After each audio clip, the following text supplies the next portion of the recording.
পাপৰি mini থিয়েটাৰত থাকি ভালেই লাগে। মই আজি 5 বছৰে থাকিলোঁ আৰু এইবাৰো চুক্তিবদ্ধ।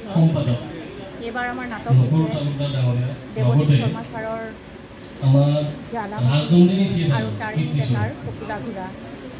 নাটকখন পঢ়ি বৰ ভাল লাগিছে আৰু ৰাইজৰ আশীৰ্বাদ বিচাৰি আমি গোটেই অসমতে ঘূৰিম আৰু আমাৰ এই নাটক দুখনৰ জৰিয়তে ৰাইজক বহুত আশা কৰিছোঁ আৰু ৰাইজৰ আশীৰ্বাদ আমি বিচাৰিছোঁ।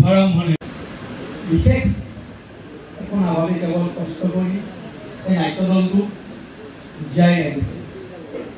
এই নাট্যদলটিয়ে অকল ছবিৰ পাঠকৰ নাম কৰিছে বা ছবিৰ পাঠকৰ লাভ কৰিছে তেনেকুৱা নহয়। এই নাট্যদলটিয়ে এই ৰামপুৰ অঞ্চলৰ এটা পৰিচয় বা গৌৰৱৰ ধ্বজা বহন কৰিব প্ৰয়াস কৰিছে।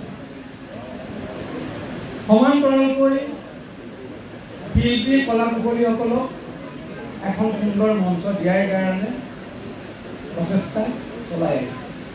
মই এতিয়াও মাজে মাজে চেষ্টা কৰিবলৈ আগবাঢ়িছোঁ আৰু তেখেতৰ যি বাণী হৈছিল আৰু মনৰ কামনা আমাৰ আছে সম্পূৰ্ণ হয় ভৱিষ্যতে তাৰে আশা ৰাখিছোঁ। ভগৱানৰ ওচৰত আপোনালোকে আশীৰ্বাদ কৰিব। নলবাৰী জিলাৰ বিজেপি সভাপতি সন্মানীয় ডক্টৰ মৃগাংক তালুকদাৰদেৱে আৰু এতিয়া আমি আজিৰ উন্মোচক মুখ্যধাৰ উন্মোচক মহোদয়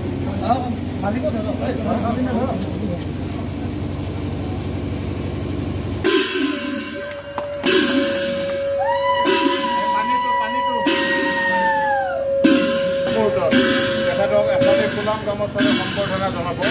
পাপৰি পাতলে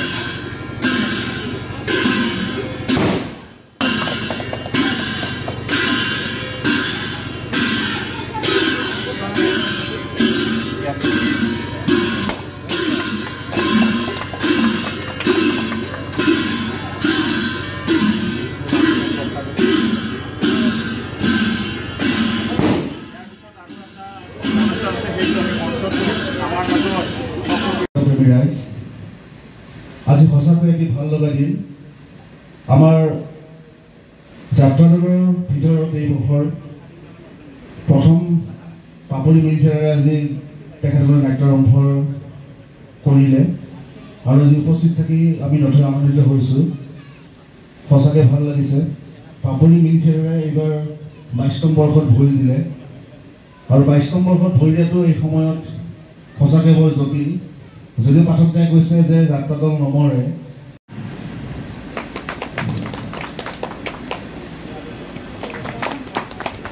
ইয়াৰ পিছত সম্বৰ্ধনা জনাব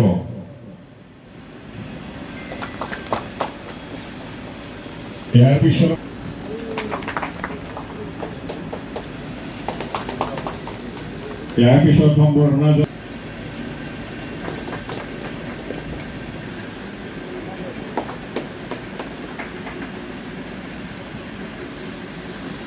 চুক্তিবদ্ধ হৈ খুবেই ভাল লাগিছে। গতিকে আমাৰ দুখন নাট লৈছে দেৱজিৎ শৰ্মা ছাৰৰ দ্বাৰা ৰচিত জ্বালামুখী, তৰণী ডেকা ছাৰৰ দ্বাৰা ৰচিত শুকুলা ঘোঁৰা। গতিকে আমি ৰাইজক এইটোৱে ক'ব বিচাৰোঁ যে এইখন নাটে সুন্দৰ এটি মেছেজ দিব।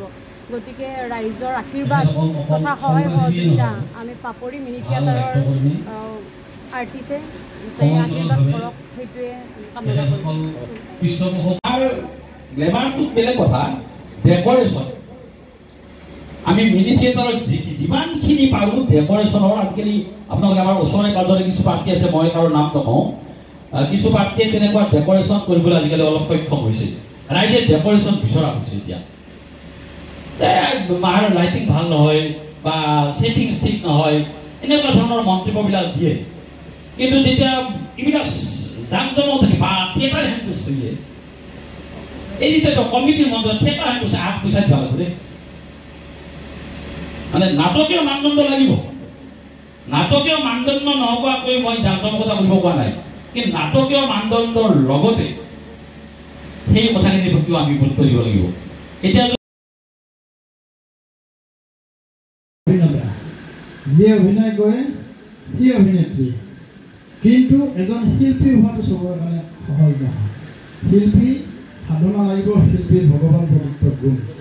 গতিকে মই ভাবোঁ প্ৰকৃত শিল্পী যদি আমি বিচাৰিব লাগে, আমি যাত্ৰা দল বা এনেকুৱা আমাৰ সৰু সৰু নাট্য দলৰ মাজতে প্ৰকৃত শিল্পী বিচাৰি পাম, যিয়ে তেওঁলোকৰ অৰ্থক প্ৰাধান্যতা নিদি, অৰ্থক গুৰুত্ব নিদি এই নাটক বা এই কলা সংস্কৃতিক নিজৰ পেচা হিচাপে নলয়, নিজৰ নিচা হিচাপে লৈ যে কাম কৰিছে, তেখেতসকলে প্ৰকৃত শিল্পী। আৰু তেনেকুৱা শিল্পীৰে সমাহাৰ আমি এনেকুৱা নাট্যানুষ্ঠানবিলাকত দেখিবলৈ পাওঁ।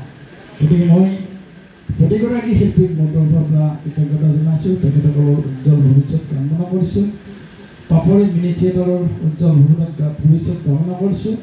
আৰু এই মিনি থিয়েটাৰৰ প্ৰযোজক আমাৰ আটাইৰে শ্ৰদ্ধাৰ এই অঞ্চলৰ এগৰাকী বিশিষ্ট ব্যক্তি ছবিন পাঠক ডাঙৰীয়াই যি অদম্য সাহস এইকাৰণে কৈছোঁ যে আজি আধুনিকতাৰ যুগত, বিজ্ঞান প্ৰযুক্তিৰ যুগত, মানুহৰ ৰুচি পৰিৱৰ্তনৰ যুগত তেওঁ যি ধৰণে এই থিয়েটাৰখন জীয়াই ৰাখি মানুহৰ মন আকৰ্ষণ কৰা, মানুহক মনোৰঞ্জন দিয়া তেখেতৰ কাৰণে মই তেখেতক শলাগ লৈছোঁ। আৰু ভৱিষ্যতেও তেখেতৰ এই পদক্ষেপত আমি যিমান পাৰোঁ প্ৰত্যক্ষভাৱে হওক পৰোক্ষভাৱে থাকি সহায় কৰাৰ প্ৰতিশ্ৰুতি দি পুনৰ আটাইকে মোৰ তৰফৰ পৰা নমস্কাৰ জনাই মই মোৰ দুআষাৰ সামৰিছোঁ।